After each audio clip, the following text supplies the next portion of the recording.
Like to me, I'm curious, like for you as an individual, and I'm not saying it's I wouldn't expect this to be all the time, but I mean to me, when you're talking about things that are in the system, Mm, society, bigger systems, governments, et cetera, where there's choices being made that may not be what I want, mm, or right? I mean, essentially, and you're speaking to the impact mm, of that.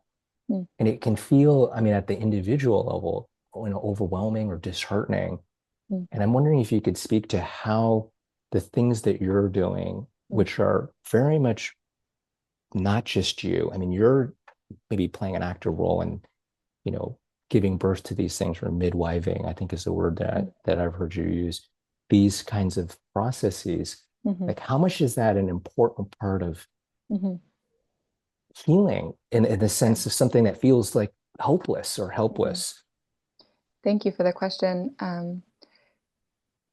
I, I, what part of what we're trying to do at the moment with the community that we've birthed in El Salvador, the construyendo desde adentro, is what it's called, is support essentially looking at like how will we get to systemic transformation. A lot of people talk about it, but what does that actually feel like? What does it look like? What does it require of a collective, and what does it require of every nervous system involved in the collective? And so in my experience, there are many people that are working at the level of personal healing, and that they spend a lot of time in the personal healing realm. They have lots of skill. People come in and out of their offices, and then they go back to interfacing with the same systems that traumatize them to begin with. They come back with the same similar trauma.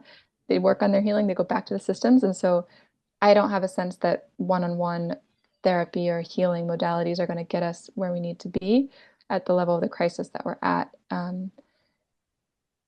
I also have been a part of many different initiatives for systemic change or for community level transformation, interpersonal work that have ended in people being splintered and fractured and conflict ridden and fights for resources. And so seeing how, with all people's best intentions, without that deep level of inner work, inner healing, different ways of relating and communicating and understanding our own selves and our histories, and knowing when we're acting out of activation, when we're acting from a grounded, centered place, without that as a kind of a cultural mm, a shared cultural experience of people that are working in high risk, high pressure, like activist spaces, in my experience, that a lot of those movements have splintered as well. And so, what we're hoping to do, and what we were doing at least in small steps, is connecting people who have other skill sets, who are IFS therapists, who are really skilled at what they're doing, but that don't necessarily have access in their day to day to people that are working at the community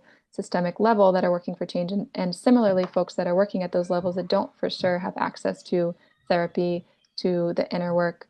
And so looking at what are we actually capable of if we're not able to compost the the intergenerational trauma, the legacy burdens, the cultural burdens, all the things that we're dragging into the present moment, we're not able to even see them clearly, let alone allow them to be healed and metabolized into the gifts that and the medicine that is possible that come from those wounds, in my experience, then we're incapable of creating new systems for as much as we might want to, because Yes. we're coming at them with all of the trauma, and then we're creating systems that create trauma, and then we're spitting people out with more trauma. And so it's just a never ending increasing feedback loop of harm. But similarly, if we're able to be supporting folks, especially that are working at this, like how do we create new systems at the community level at a broader scale, and those people are being able to be supported in this work of deep ancestral trauma healing, um, creating more, freeing more energy. In IFS, it's called self leadership. So freeing more access to their self energy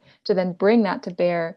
I think we'll have a much better chance at doing this work from a place of depolarization, really, and from a place where I don't have to make anyone my enemy to birth a new system into being, and to invite people into it. People who have been part of the old systems, it doesn't matter, where I don't have to have a polarized vision of the world in order to create something new that works. And so I think that I think that it's only through and that type of healing that we have a fighting chance at creating systems that can actually work and draw us into them.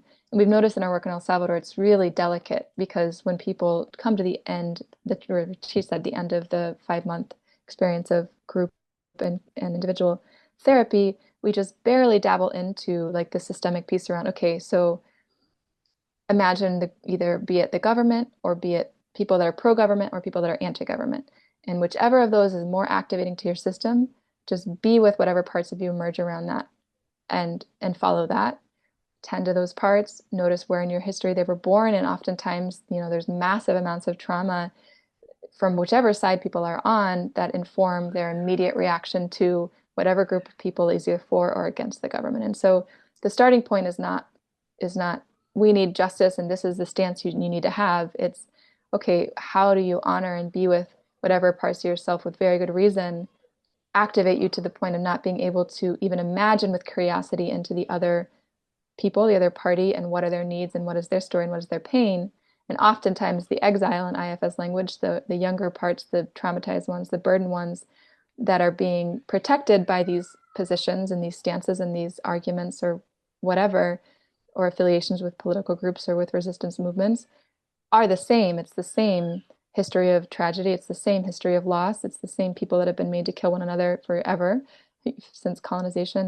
Um, Yes. and have been pitted against each other that they're trying to now protect by being so staunchly on one side or the other of whatever it is. And so um, only from getting to that deep level of healing of recognizing who are these exiles, recognizing the same exiles in the other people and bringing them into the light, I think that there's any chance of creating systems that really do work for all of us and that don't need to say, okay, now these new people can take power and incarcerate everyone else who used to be in power, and then we're back into the same